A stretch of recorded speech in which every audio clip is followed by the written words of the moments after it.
Nasib Pak Budi dan Bu Nurlela ini bisa saja dialami oleh seluruh rakyat Indonesia lainnya. Karena itu perjuangan untuk membongkar ya mafia tanah, masalah mafia tanah bukan hanya kerja atau kewajiban dari FKMTI, tapi kewajiban kita semua yang punya ya keinginan agar negara kita bisa mewariskan tanah-tanah kita itu kepada penerus yang memang punya hak, bukan kemudian dikuasai tanah kita oleh mafia.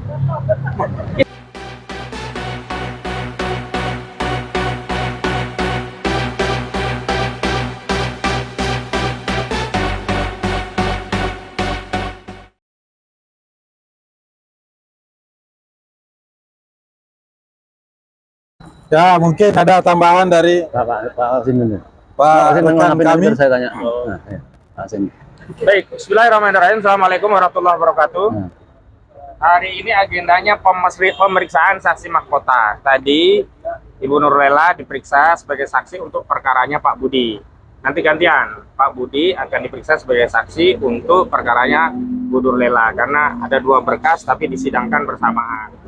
Dan perlu kami sampaikan sidang selanjutnya tanggal 2 Mei setelah Lebaran, jadi waktu kita untuk mempersiapkan segala sesuatunya. Dan hari ini yang diperiksa baru Bu Nurlela sebagai saksi mahkota untuk perkaranya Pak Budi.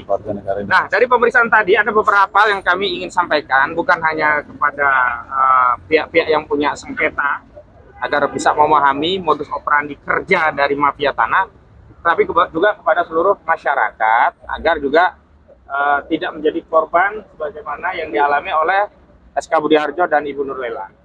Jadi tadi kalau pelapor modal melaporkan kasus ini dengan mengklaim telah memiliki sertifikat SHGB, tapi sampai sidang hari ini tidak ada aslinya gitu. Jadi saya teringat dengan kasus ijazah palsu, ijazah aslinya itu tidak pernah hadir gitu loh. Padahal kita ya klien kita itu dituduh memalsukan atau menggunakan keterangan palsu atau memasukkan keterangan palsu pada akta otentik. Jadi barangnya yang dipalsukan itu mana nggak ada gitu. Dan alas hak dari pelapor dalam ini PT SSA Sedayu Sejahtera Abadi itu hanya kopi. Nah, hari ini kita buktikan bahwa klien kita punya alas hak yang asli. Sekali lagi asli ya. Asli loh. Asli sekali ya. Seperti Pak Amin Rais katakan ya asli. Jadi 3 giri yang dimiliki asli, ada 4 bidang yang totalnya sekitar 10 ribuan, dan bukan hanya giri asli, juga disebutkan ya berbagai dokumen yang mengiringi ya. Ada surat ketetapan pajaknya, ada surat keterangan tidak sengketa, ada penguasaan fisik secara sporadik ya, ada keterangan waris dari pihak yang menjual karena ada satu sertifikat itu penjualnya bukan pemilik girinya tapi ahli warisnya si Rais. Kalau selebihnya Abdul Hamid Subrata, langsung Abdul Hamid Subrata sama istrinya menghadap notaris, dokumen diserahkan, pembayarannya diawali dengan DP, ditindaklanjuti dengan pembayaran pertama sampai pelunasan dan tuntas. Bukti-buktinya juga ditunjukkan, bukan kopi. Kalau jaksa kemarin berapa kali modalnya kopian doang. Ini asli semua, DP-nya asli, pembayaran pertama asli yang totalnya 2 miliar sekian, itu semua asli. Dan kemudian ada tadi pertanyaan, loh kenapa kok Ibu tidak melakukan pengecekan? Secara langsung tidak, tetapi sudah menunjuk kantor notaris ya yang melakukan pengecekan yang merupakan representasi dari calon pembeli. Kenapa? Karena calon pembeli ini sebelumnya ya SK Budiharjo dan Bu Nurlela ini sudah banyak diurusi ya transaksi jual beli properti itu oleh notaris ya. Tidak pernah bermasalah. Dan tidak pernah bermasalah. Siapa tadi nama notarisnya? Uyun. Haji Uyun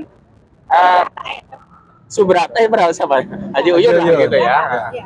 Dan karena punya persedan, selama ini yang diurusi Haji Uyun baik, bagus, tidak ada masalah, dan properti yang dibeli juga nilainya cuma gak ecek-ecek, di atas 2 miliar juga, karena tadi majelis hakim sempat tanya, angka 2 miliar itu kan gede.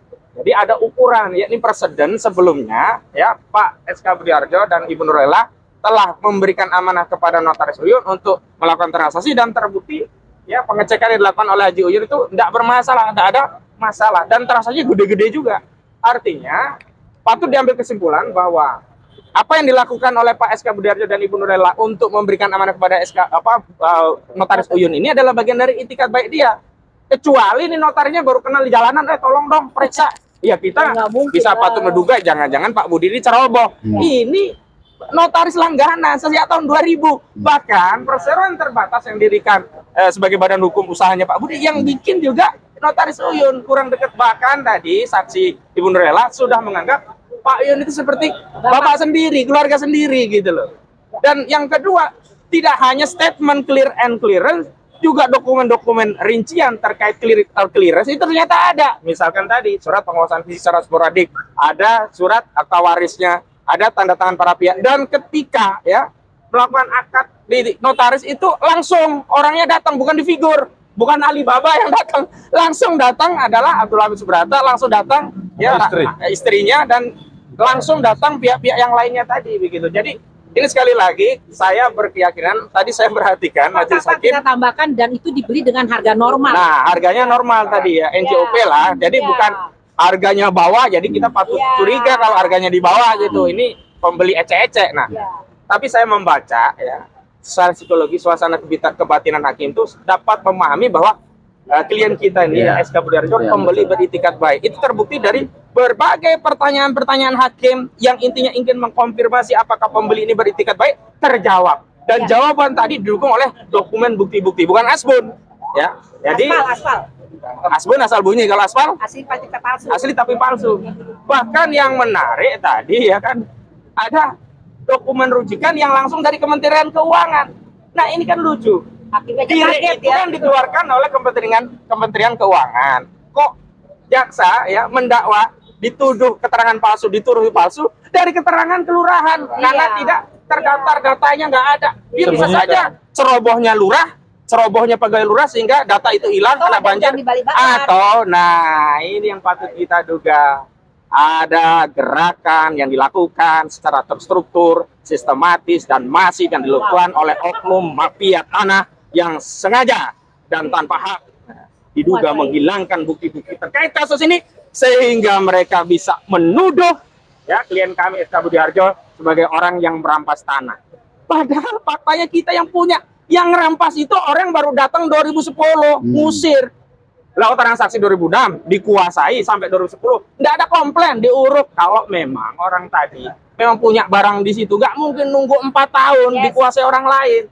Nah, inilah yang kemudian sekali lagi kami wanti-wanti bahwa nasib Pak Budi dan Bu Nurlela ini bisa saja dialami oleh seluruh rakyat Indonesia lain. Karena itu perjuangan untuk membongkar ya mafia tanah, masalah mafia tanah bukan hanya kerja atau kewajiban dari FKMTI, tapi kewajiban kita semua yang punya ya keinginan agar negara kita bisa mewariskan tanah-tanah kita itu kepada penerus yang memang punya hak, bukan kemudian dikuasai tanah kita oleh mafia. Kita harus punya narasi, apakah 10 tahun, 100 tahun, 200 tahun ke depan ya tanah-tanah kita masih dikuasai oleh anak cucu kita? Harus. Jangan sampai yang berkuasa justru orang-orang yang tidak jelas. Baik, itu saja dari saya, dan semoga kita diberi panjang umur. Ya ini karena mau Idul Fitri, kami satu tim mohon pamit. Jadi selama sampai Lebaran tidak ada sidang dan akan ketemu lagi tanggal 2 Mei 2024. Demikian, assalamualaikum warahmatullahi wabarakatuh. Ya, demikian tadi penyampaian dari rekan saya menjelaskan tentang persidangan tadi, apa yang dibuktikan tadi di persidangan telah nyata.